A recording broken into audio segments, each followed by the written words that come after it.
Hello, हमार नाम मिथिलेश सिंह ह। हमरा बड़ बुजुर्ग लोग के आशीर्वाद चाही। जे बराबर के बा ओकर सहयोग चाही आ लड़का लड़कियन के प्यार चाही। हम भोजपुरी में एगो नया वीडियो शुरू करे जाते जौना में समाचार रही और वो लोगन की जिंदगी के कैसे अच्छी तरह गढ़ल जाओ कि रउआ लोगन के जिंदगी ठीक से बीतो। यह बात के भी हम समय समय पर चर्चा करें।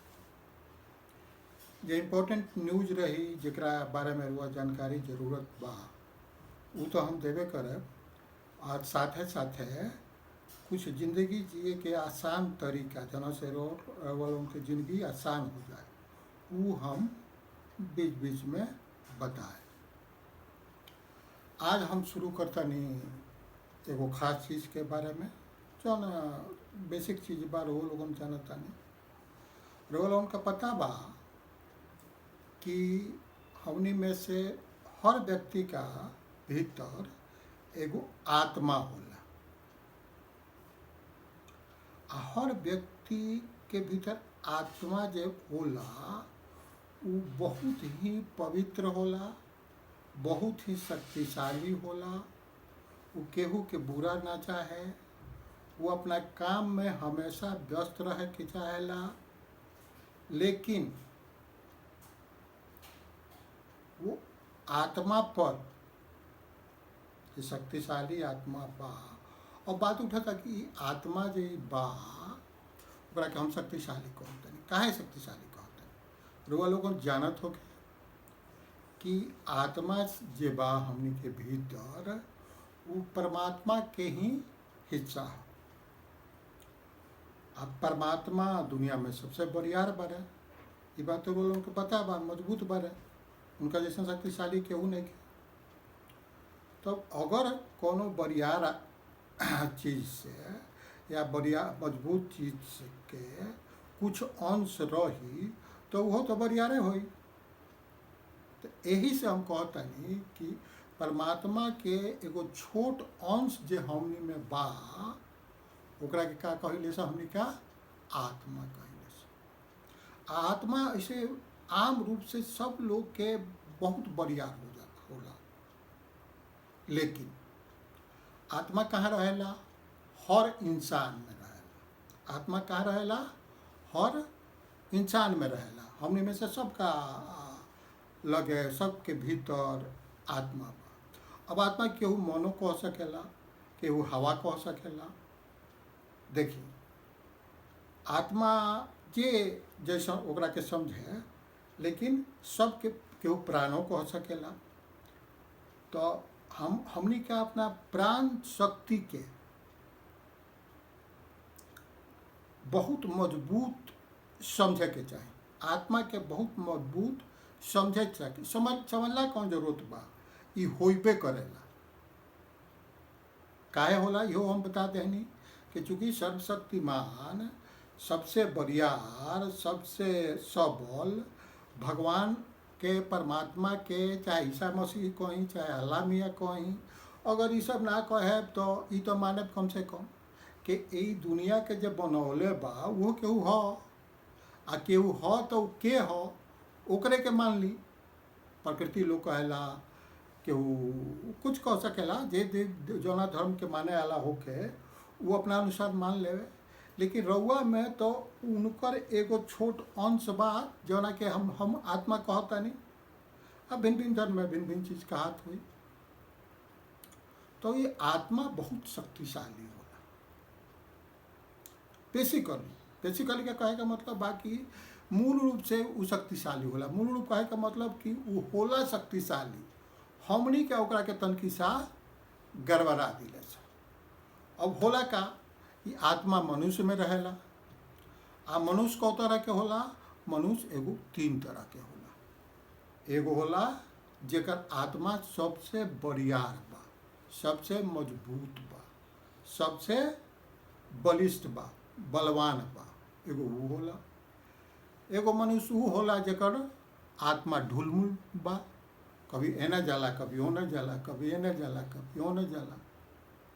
तो ओकर एगो ओ तरह के इंसान होला, मनुष्य होला। तीसरका तरह के मनुष्य ऊ होला जेकर आत्मा बहुत ही खराब बा, बहुत ही गड़बड़ बा। अब भिन्न भिन्न मनुष्य जौन कर्म करता ओकरे अनुसार ओकर आत्मा होई। तो बलिष्ठ मनुष्य जे बा ओकर आत्मा सबसे बरियार होई। तो ऊ अपना आत्मा जे थोड़ा सा माने कभी अच्छो काम कर देला, कभी बुरो काम कर देला, ओकर आत्मा कैसन कहाई, दुर्मुख कहाई। आ जे हमेशा नीचे काम में लागल रहेला, खराबे काम में लागल रहेला, दूसरा के बुराइये में लागल रहेला, अपनो घर के कोनो काम ना करे, हमेशा सुतल रहेला, हमेशा लोग के शिकायत बतियावत रहेला, हमेशा केहू के बुराई सोचत रहेला, या हमेशा कोनो आउरी जे गलत काम केहू के चोरी करत रहेला, केहू के बैल खोलत रहेला, केहू के खेत चरवावत रहेला, केहू के खेत काटत रहेला, अपने जितना बुरा काम होला उ करेला। तो ओकर आत्मा सबसे खराब कहाला। एगो बात और बा, ऊपर ध्यान देकर वालों का जरूरत बा। हमनी का सब का लगे एगो दिमाग होला। दिमाग वो लोग जाना चाहनी, सब लगा लगे एगो दिमाग होला। दिमाग के बारे में तो बहुत बताओ के जरूरत नहीं है। अब दिमाग कहाँ होला, यहाँ होला। लेकिन ये दिमागवा जो होला न से बड़ा बदमाश, हमेशा गड़बड़ सोचेला, गड़बड़ काम करे के चाहेला। तो का करे के बा, सबसे पहले हमनी क्या अपना ई दिमागवा के कंट्रोल करे के बा। ई कहाँ होला, यहाँ होला। एकरा के कंट्रोल करे के बा। अब ई कैसे कंट्रोल होई? अब एकरा के कंट्रोल करे खातिर हमनी का आत्मा के, चाहे प्राण शक्ति के, चाहे मन के बहुत दृढ़ करे के जरूरत बा। आ मनवा के कहे के बा कि ना, मान ली कोनो अच्छा काम हुआ करे के बा, और आत्मा बलिष्ठ बा।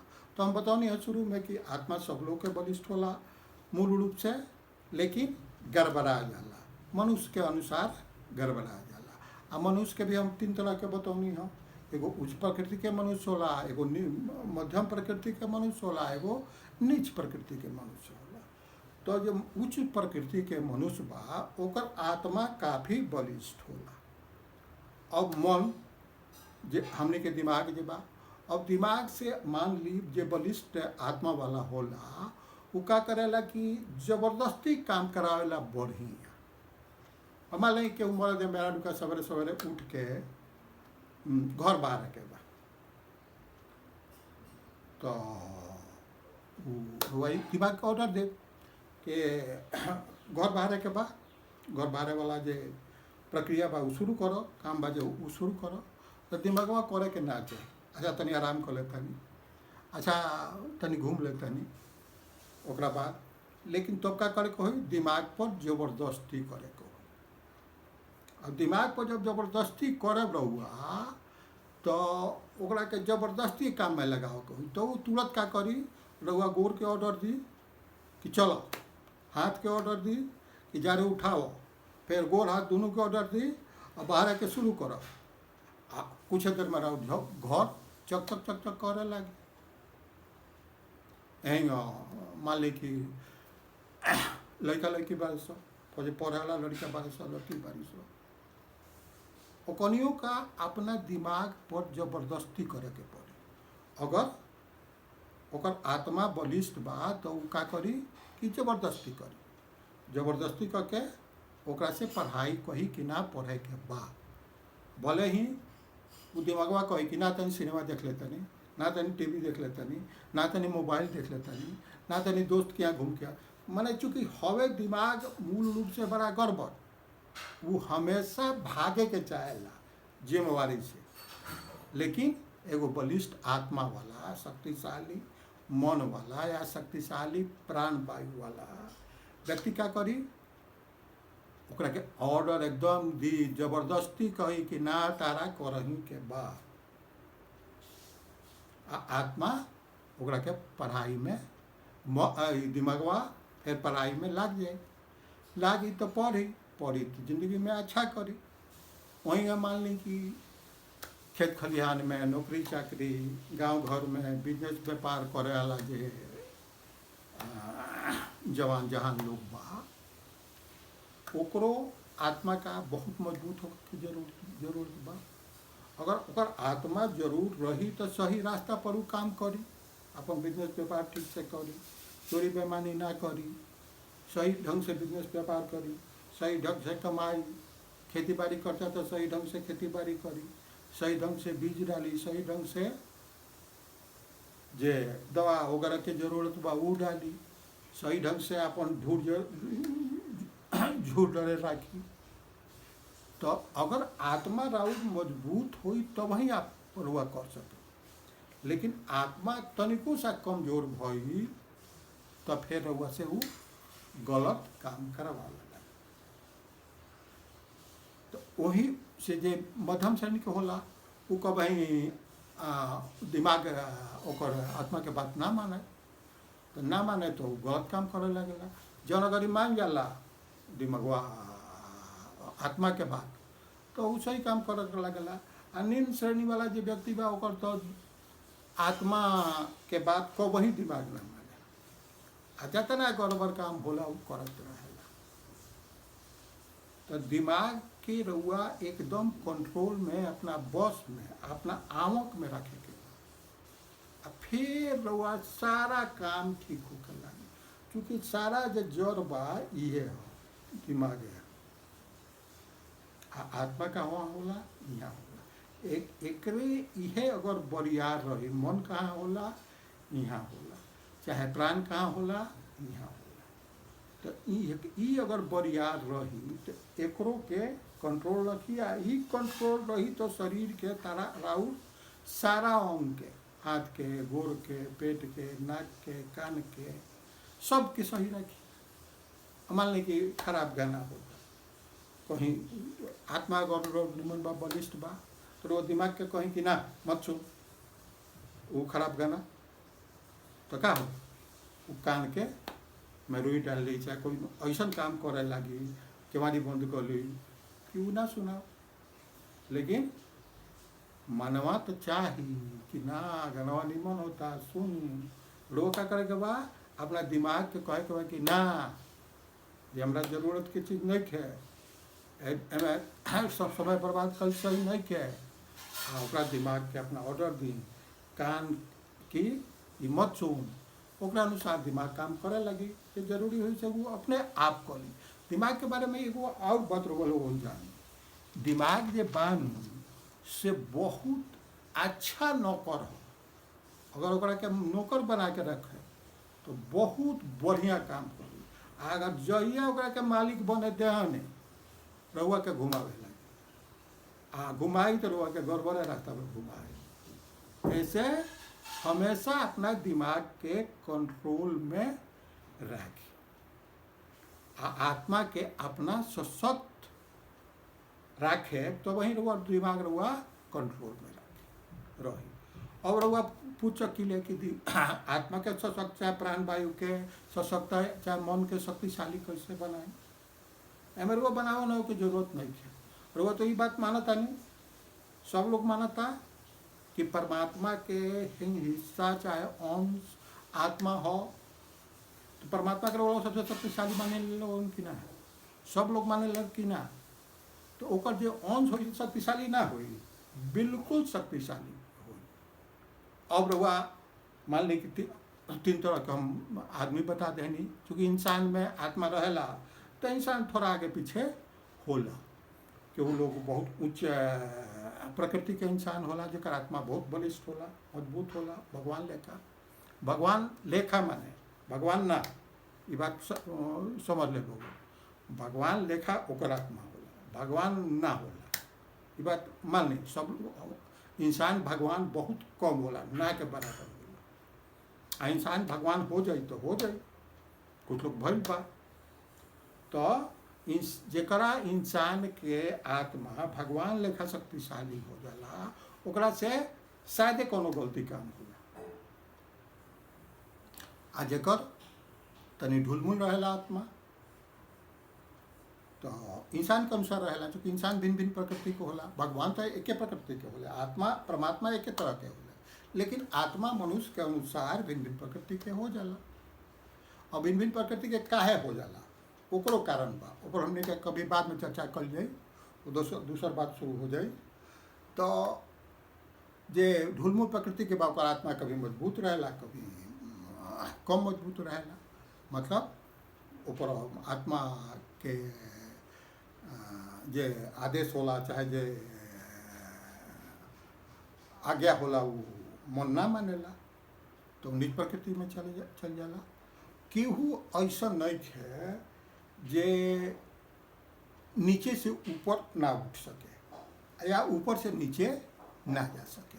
हाँ, जेकर आत्मा बिल्कुल भगवान लेखा बा वो तो नीचे ना जाए, लेकिन जगह ढुलमुल बा तो कभी वो ऊपर चल जाए कभी नीचे चल जाए। जे निम्न बा ओकरा हमेशा ऊपर उठे के जरूरत बा। अपना मन के दिमाग के कंट्रोल में रखे के बा। दिमाग कैसे कंट्रोल हुई, वो मन से कंट्रोल है। जैसन राउ दिमाग होई वैसन के रउआ काम करे। अच्छा, एक चीज और जान कि जैसे पता नहीं है कि दिमागवा बहुत बढ़िया न कर तो जबरदस्ती रुआ कुछ ही दिन करे के हो, बहुत दिन ना, जबरदस्ती दिमाग के अच्छा काम करावे खातिर रुआ मात्र 21 दिन प्रयास करे, मात्र 21 दिन। जैसे टाइम पर वो खाना बनावे के बा, टाइम पर हुआ अपना रोजगार में जाए के बा, अपना नौकरी में जाए के बा, तो दिमाग से जबरदस्ती 21 दिन करवावे के पड़ी काम, ये अच्छा काम बा। या पढ़ाई करे के बा या कंपटीशन के तैयारी करे के बा, तो जबरदस्ती रउआ जितना चाही जितना देर चलाही उतना कुछ दिन, मात्र 21 दिन। हमारा अपन अनुभव बा, पर्सनल मतलब अनुभव बा कि 21 दिन जबरदस्ती कैले के बाद कोनो चीज राउर आदत हो। जब आदत हो जाई तो ओकरा खातिर वो प्रयास ना करे के पड़ी, फिर वो काम ऑटोमेटिक होत रही, अपने आप होत रही। वो माने जैसे सब लोग का आदत पड़ जाला कि सुबह उठे के बा, अधिकांश बढ़िया लोग का आदत पड़ जाला सुबह उठे के बा, नहाए धोए के बा, ब्रश व्रश करे के बा, तो एमें रोज सोचे के पड़ेला ना, स्कूल जाए के बा, कॉलेज जाए के बा, ऑफिस जाए के बा, ये सब होत रहेला। और बीच में बाहरी दुनिया से अगर कोनो रुआ व्यवधान आवता तो रउरा ओकर दिमाग ओकरा के परसीव करी, फिर आत्मा के काम शुरू हो जाए। ओकरा के कैसे करवावे के बाद दिमाग से अच्छा ढंग से अगर आत्मा बलिष्ठ हो, क्योंकि मूल रूप से आत्मा का होला बहुत बढ़िया होला, सब लोग के बहुत बढ़िया होला, लेकिन भिन्न भिन्न इंसान में जाके वो तनी एने होने। तो आत्मा के रउआ हमेशा बहुत शक्तिशाली राख समझी। अगर नइखे रउर आत्मा शक्तिशाली तो ओकरा के बनाए, तो वही राउर जीवन सुखमय होई, रउआ सुखी जीवन जिए और जिंदगी में वो सब कुछ कर ले, सब कुछ पा ले जे रउआ चाहता है। अब आज खातिर अतने, और फिर अगला वीडियो में बात कल जाए। धन्यवाद।